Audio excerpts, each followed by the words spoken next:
Picture yourself at a checkout line, extending your card, only to notice the cashier's hands quivering so much she struggles to scan your purchases.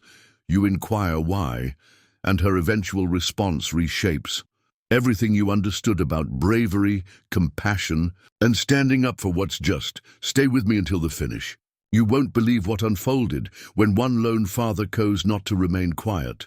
Before we start, if you believe kindness transforms lives, please hit like on this video and subscribe to Kindness Tales Stories, so we can continue sharing authentic, uplifting narratives.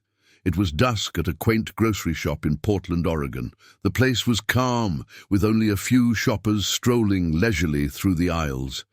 Michael Bennett, a 36-year-old single dad, stood in line with a handful of groceries. His 7-year-old daughter, Lily, clutched a cereal box as if it were a treasure. When they reached the counter, Michael noticed the cashier. She seemed about 23 or 24, fumbling to scan items. Her name tag read Chloe, but it wasn't her name that struck him. It was her hands. They were trembling. Not the subtle shake from being chilly, but the kind that stems from anxiety, fear, or something far deeper. Michael set the milk on the counter and observed her struggle with the scanner. "Hey, are you all right?" he asked softly. She offered a faint smile, the kind that says, "I'd rather not discuss it," and murmured, "Yeah, I'm okay. Just a little exhausted." But Michael wasn't persuaded. Having faced too much in life, he couldn't overlook signs of someone in pain. As a firefighter for almost a decade before leaving to care for Lily alone, he'd seen fear in people's eyes. He saw it now. He watched her attempt to key in the product code, her fingers shaking so much she had to correct it twice. "You sure?" he pressed gently. "Because it seems like something's off." Chloe's gaze flicked briefly toward the manager's office, a glass-walled room across the store, then darted away. She shook her head. "It's nothing, just a tiring day." Lily, with her childlike sincerity, tilted her head. "Are you cold? Daddy can lend you his coat." Chloe let out a soft laugh that didn't touch her eyes. "No, darling. That's sweet, but I'm okay."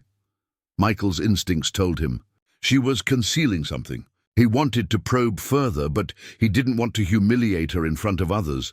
So he paid, thanked her, and began to leave. Yet, something inside him wouldn't let go. Halfway to the door, he turned and saw Chloe Leon against the counter.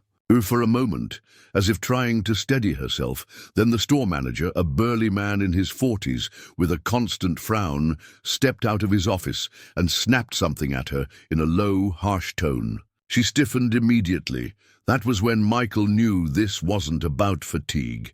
He returned to the counter, waiting until the other customer had gone. "Listen," he said quietly, leaning in just enough so Lily wouldn't hear. "I've noticed. You keep glancing at the manager's office. If something's wrong, you can tell me." Chloe's lips parted, then closed. "I really shouldn't," she whispered. It's nothing I can discuss." Michael lowered his voice. "I'm a father. I've seen enough to recognize when someone's struggling. I won't leave without knowing you're okay." For a moment, she looked like she might break down. She glanced at the manager's office again, then at Michael. Her fingers gripped the counter's edge. Finally, in a barely audible voice, she said, "It's him. He bothers me." Michael felt his chest tighten. "Bothers you? How?" Her eyes shimmered. "Comments, touching my arm when he passes by. Standing too close, saying things one should hear at work. It told him to stop once, and he reduced my hours." Michael's jaw tightened. "How long has this been happening?" 6 months, she whispered. "I need this job. My rent's late and I can't afford to make him." "Angria?" The weight of her words struck Michael deeply. He glanced at Lily, who was obliviously happy, humming as she toyed with achy chain. He knew the feeling of helplessness. He'd felt it after his wife passed, when bills stacked up and every day was a struggle. He took a deep breath. "Chloe, you don't have to face this alone." She shook her head. Please don't say anything. It'll only make it worse. But Michael wasn't one to stand idly by. Michael didn't confront the manager then and there, not with Lily present and Chloe already so shaken. Instead, he told Chloe he'd return, then took Lily to the car, and he called his sister to watch her for a few hours. When he came back, the store was quieter. Chloe was still at the counter, forcing a smile for customers.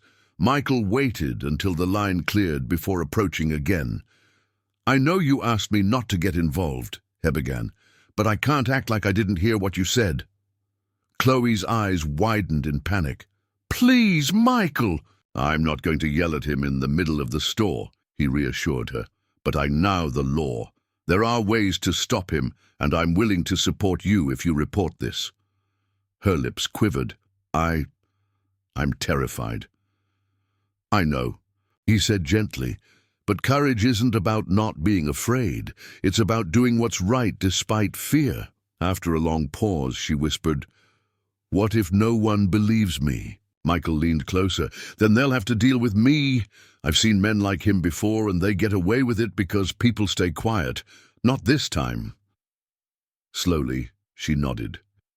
Together, they went to the break room, where Chloe shakily called the company's HR department. Michael stayed by her side the entire time, his steady presence giving her courage.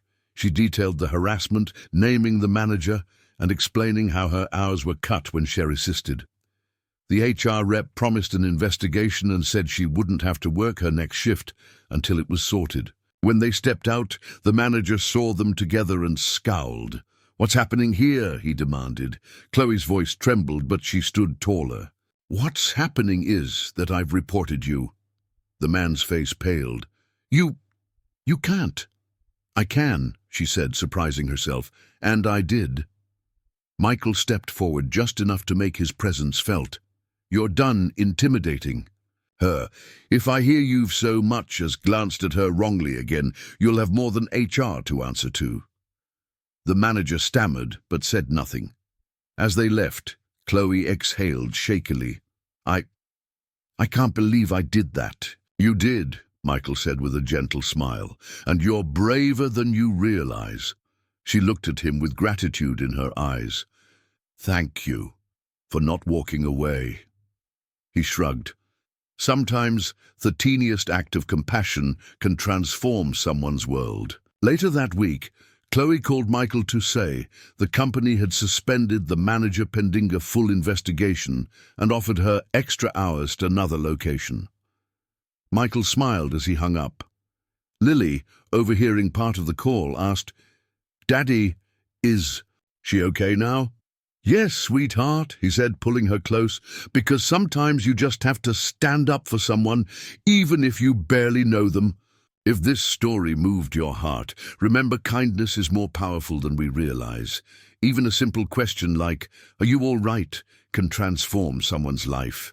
Please like this video and subscribe to Kindness Tales Stories so can keep sharing these heartfelt moments of compassion with the world.